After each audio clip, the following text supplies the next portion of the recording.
I just need to make a quick video to share how I use comprehension checks with our Power Teacher gradebook. So what my coworkers and I do is every time we have an article of the week, like this year it was about this LOL Big Surprise game, um, we make a comprehension check. And because my grades are not going in the grade book, we really use these as formative assessments. And it's really interesting to me. The more I put the notes into Power Teacher, the more I see what the students are missing. First, what we do is we label the questions as either a literal question, meaning it's right there in the text, or an inferential question, meaning they need to put some clues together.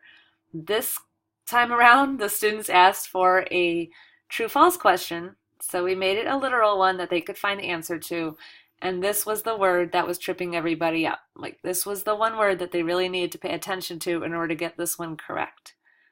And then sometimes we use the questions right from Newsella when we have an article from there, and we tweak them a little bit sometimes, but some of them are really strong for inferential. So what I do is when the kids hand them back, I have a spreadsheet of narrative feedback for specific assignments and habits. And I have one piece of feedback that I will put into Power Teacher Pro that says 2 out of 2 literal and 3 out of 3 inferential questions answered correctly. I don't have any next steps for those students because they know how to take a test, they know how to read closely and figure out what they're reading. Then what I do is I look at each question that could be wrong, and what I do is I look at the students' answers. So some of the students in question number 1, they said, oh, it's an unlikely hit because, and then what they did was they just copied the text. They copied the quote from the text that said something about it's unlikely hit in this age of high-tech toys and blockbuster spin-offs. But they didn't tell me why it was an unlikely hit in their own words, and so I wanted them to explain their ideas further. Some other people came up with a great answer for this question, but it wasn't what the article said.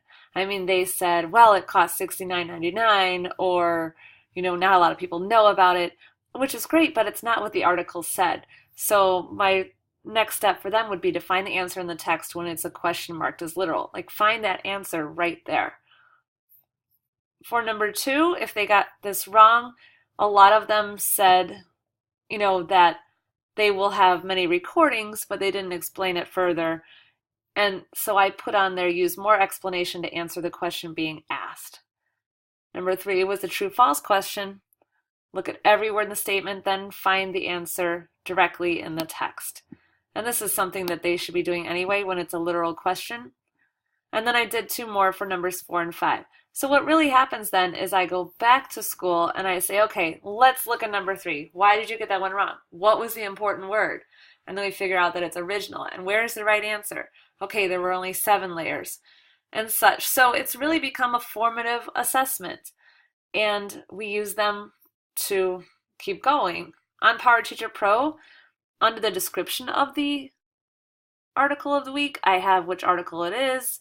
I have what we did before we read. We activate our background knowledge. And I have if there are multiple choice questions or inferential literal questions. So that's for the parents. And that's really for me too, so I can keep track of what we're reading and what we're doing for this and how many we have. And I put the newest on top.